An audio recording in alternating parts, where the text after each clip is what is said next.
Hello, hello. Welcome to Healthy Perspectives, a podcast that takes on current cultural and social issues through a clinical lens.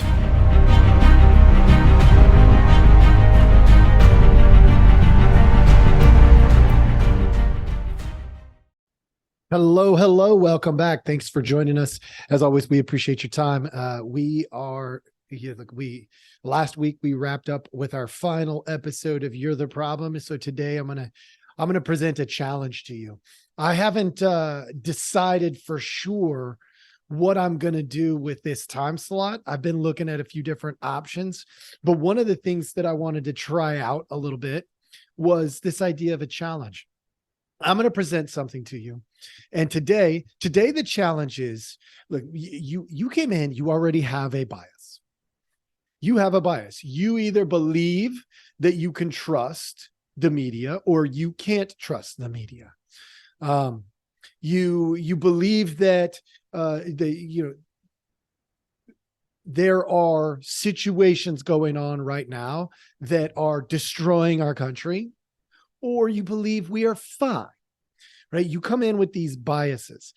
Today, I want to challenge the biases, but I want to challenge it in a way that forces all of us to look at ourselves and the people around us in a way that will help. So today, I am going to challenge the idea of trusting the media, okay? In the past, we have trusted the media in a lot of circumstances. We trust them to give us the facts. We trust them to vet out certain things. And recently, a lot of people are going, you can't trust the media. Well, I am going to help you see the why oftentimes we can't trust the media. But the challenge here is to be open-minded, because some of the things we see in the media, you probably do as well, right? And they're not all blind spots. Don't give yourself that much credit that you're that naive, right? They're not all blind spots. This bias, this confirmation of your own bias is a reality. But today I'm going to do it by teaching you how to trust, how to determine when somebody's not trustworthy. I'm going to break that down, and we're going to get after that. So trust, trustworthiness, your own ability to be trustworthy is all in question today. That's what we're going to do today. All right. So without further ado, I am going to share something with you. If you're following on Rumble or YouTube, you'll be able to see this. If not, you'll be able to hear it. But you may not be able to see it because you're probably driving or something like that. So here I'm going to do this a little bit backwards. Okay. I am starting with the media response. So what came before this is Kevin McCarthy did a press release. He came out, stood behind a podium, and said a bunch of things. I am starting here with responses. I'm going to let it play out, not for a long time, but I want you to look for, is this trustworthy? Now, some of you, like I know you have this bias. You're going, oh, it's CNN. It's not trustworthy, or it is trustworthy right from the beginning. Set that aside. Why is it trustworthy? Why is it not trustworthy? That's what we're after today. All right, here we go. That up until now, we have not been presented with any evidence directly that President Biden himself did anything wrong here. But that's the key part about this. Yes. The investigations have been going on through a couple of committees. I think he mentioned that Judiciary and Ways and Means will be part of this. But what has been, even despite what the speaker said right there has been no direct evidence that Joe Biden himself has personally profited off of his son Hunter Biden's foreign work. That is what is the direct evidence of that connection, there is a question that kind of there's a big gap here for them to present in this inquiry. There is a big gap. Okay, folks, what did we just hear? Is that trustworthy or not trustworthy? See, I'm going to outline something for you. And I'm going to let you figure this out, because if you can't, look, you're just not trying. You're just not trying. Honest to goodness. I don't mean to be rude. I'm just telling you, if you can't figure this out, you're not trying. What breaks down trust? There's 3 things that break down trust. 3 things. It's very simple. Lies, secrets, deceptions. So what we're dealing with here is that lies, secrets, or deceptions. It's very reasonable to say, I don't know. You could say, I don't know. Now, some of you out there going, oh, that's lies. That's lies. It's definitely lies. Or it's like, yeah, that's the point. They don't have anything. And you're defending your own bias. Get out of your head. That crap's got to go away. Set that aside. The question is, are there lies, secrets, or deceptions? Lies, secrets, or deceptions? And if we're really being honest in our evaluation, I'm going to help you do that. So then what builds truth? What builds truth? I'm going to get to that here in a second too. All right. Lies, secrets, deceptions. Let's break this down. In communication, there are 3 things, only 3 things that you do to communicate. Number 1 is verbal. You use sounds to communicate. Paraverbal. It's part of sounds, but it's specific to the tone, volume, and the cadence. That's why without hearing the words, you can sometimes understand somebody in front of you. If you go to a different country and you speak a different language, sometimes you can understand parts of what is being said because of the paraverbal communication, the tone, the volume, and the cadence.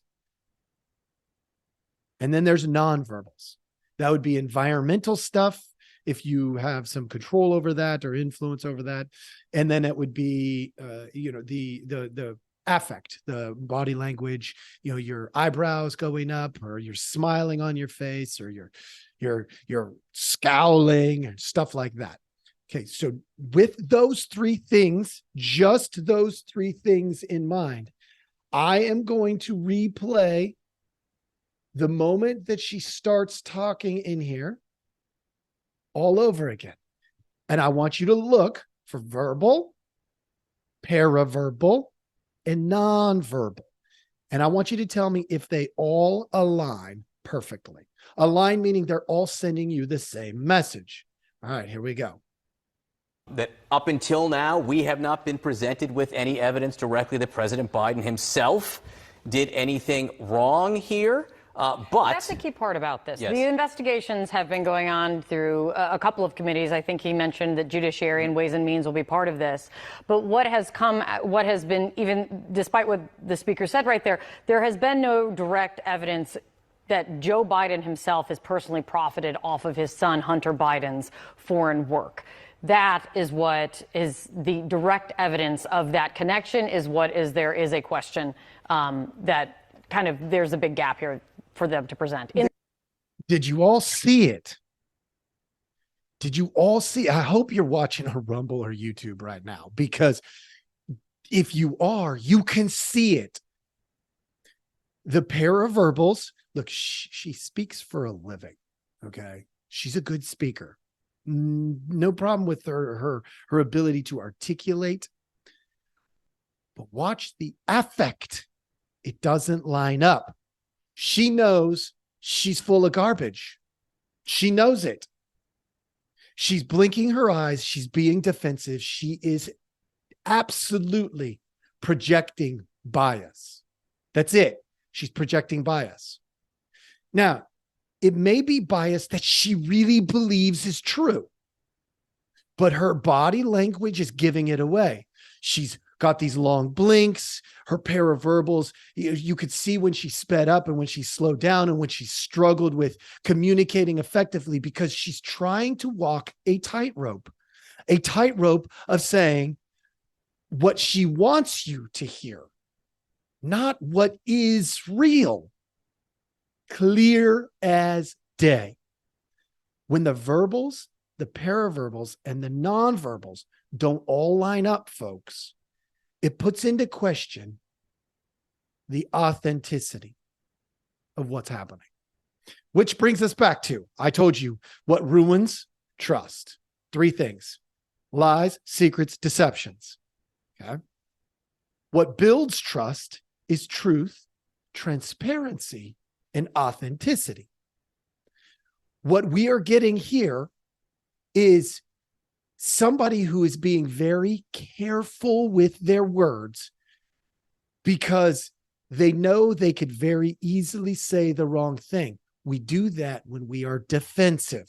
We do that when we have a bias. Very clearly there. So let's go back and let's test truth.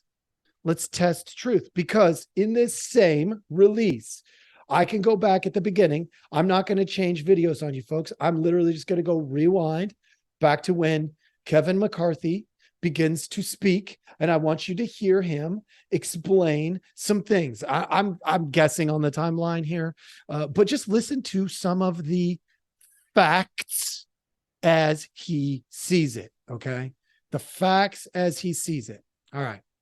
Together, these allegations paint a picture of a culture of corruption. Now, here's what we know so far. Here's what we know, folks. Through our investigations, we have found that President Biden did lie to the American people about his own knowledge of his family's foreign business dealings.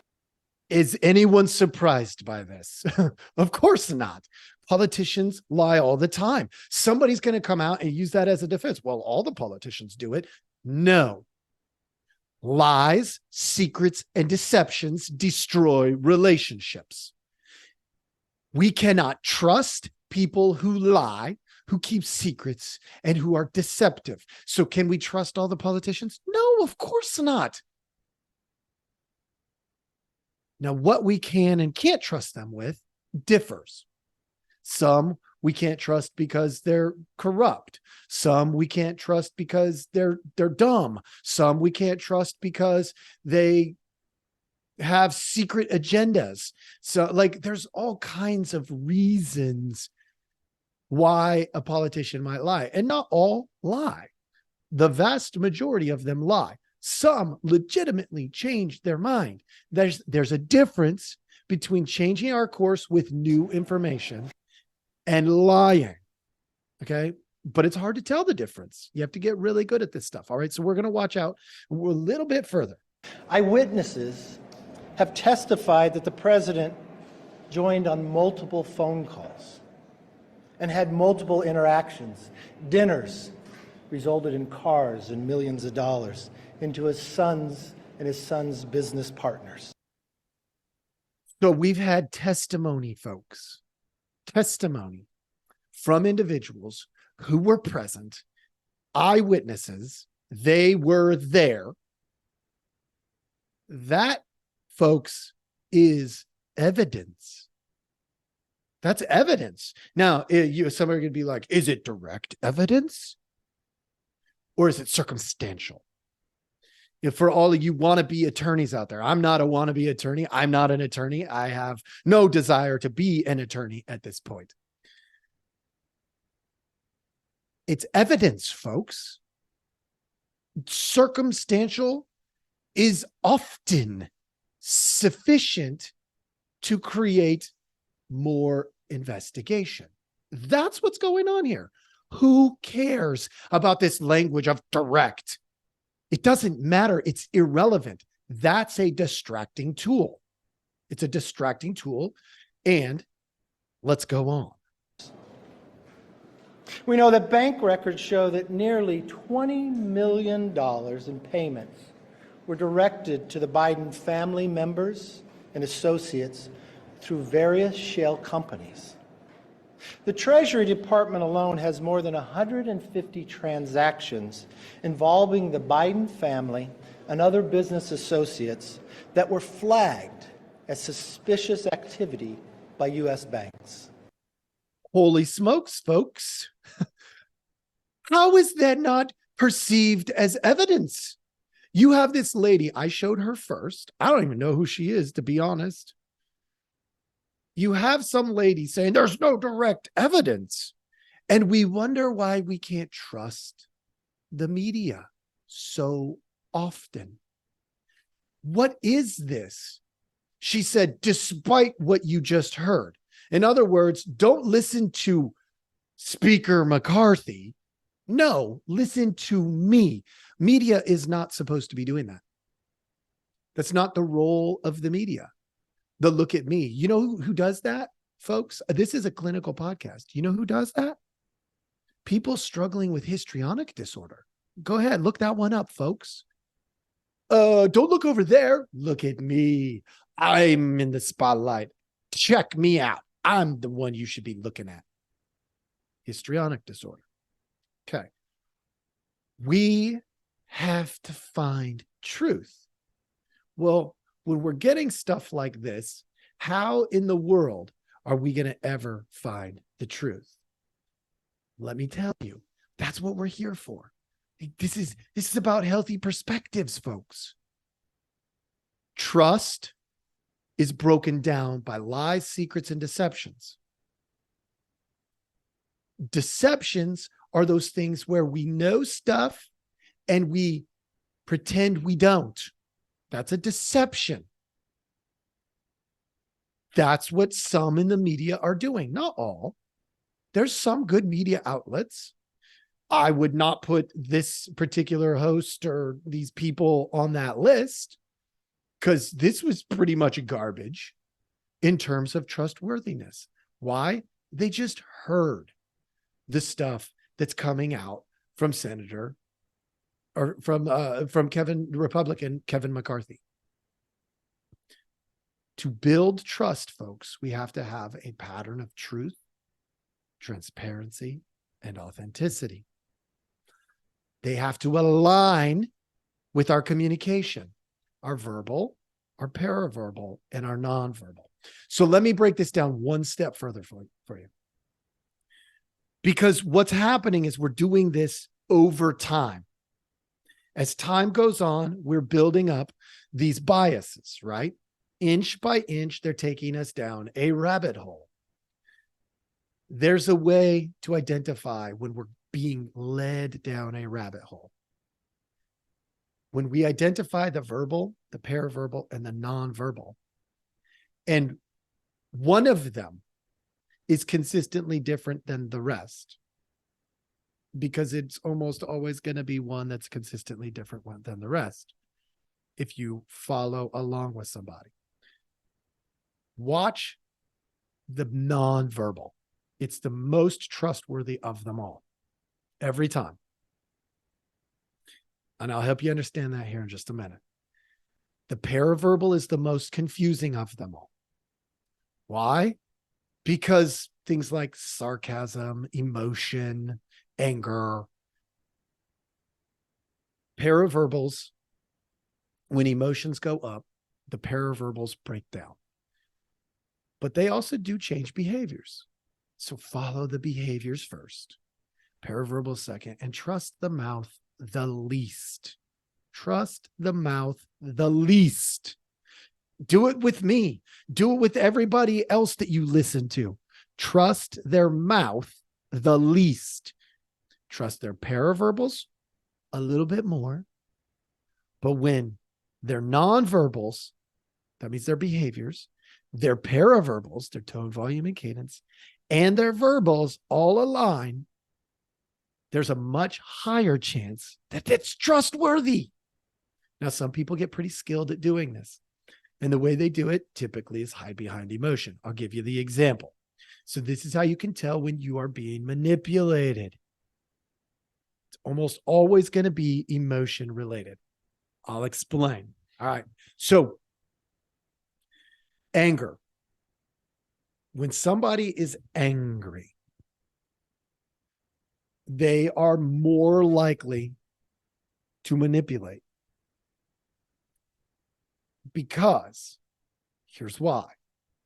Their verbal, their paraverbal, and their nonverbal can all align almost perfectly when we're angry, which is why demagogues love to mess with your emotion. Not me. demagogues. They love to mess with your emotion.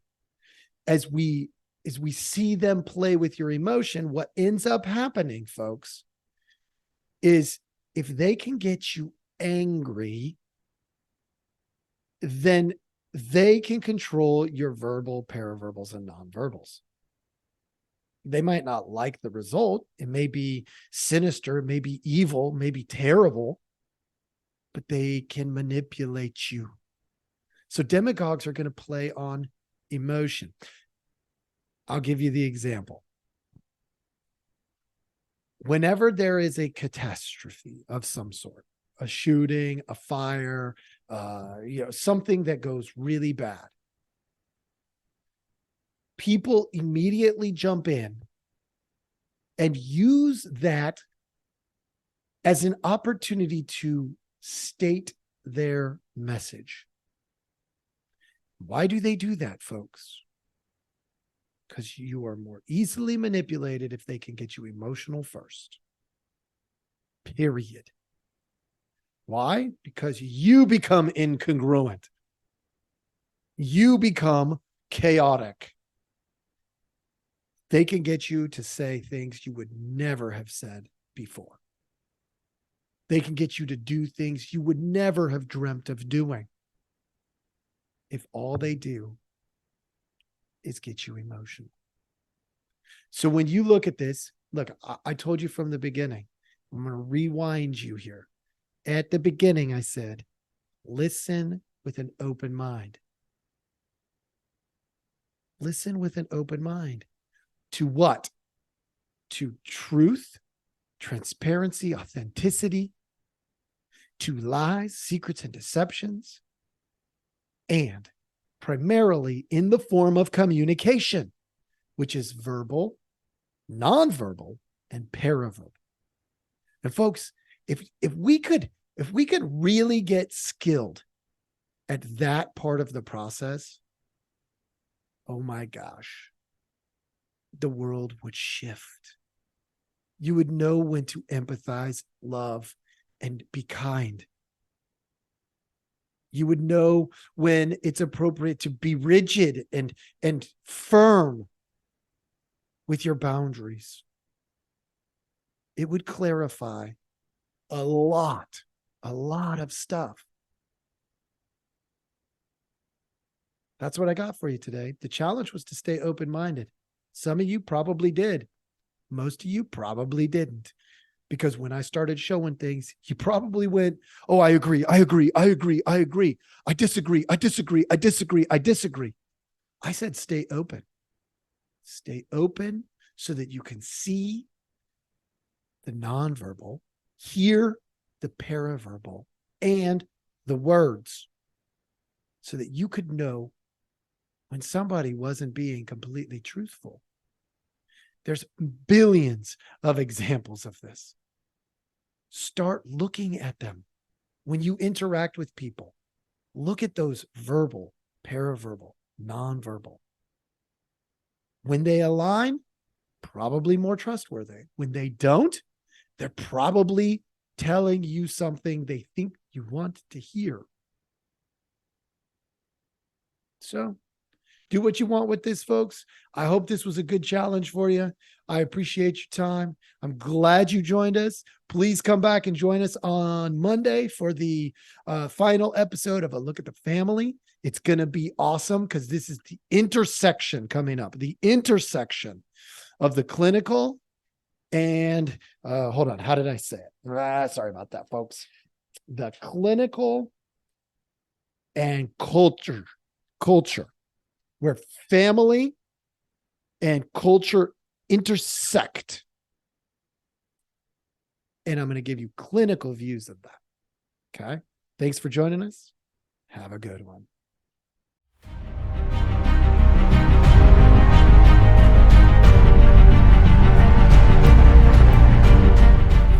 Hey, everybody. Thanks for listening.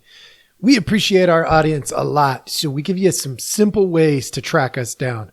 Please like, subscribe, and follow all the podcasts on different platforms, but you can also email us at healthyperspectives@protonmail.com, or you can check out our website at healthy healthy-perspectives.com/podcast. It's a backward slash. So if you want to go to our landing page, if you go to healthy-perspectives.com, you'll still find us. You just got to click on the podcast button. Thank you so much.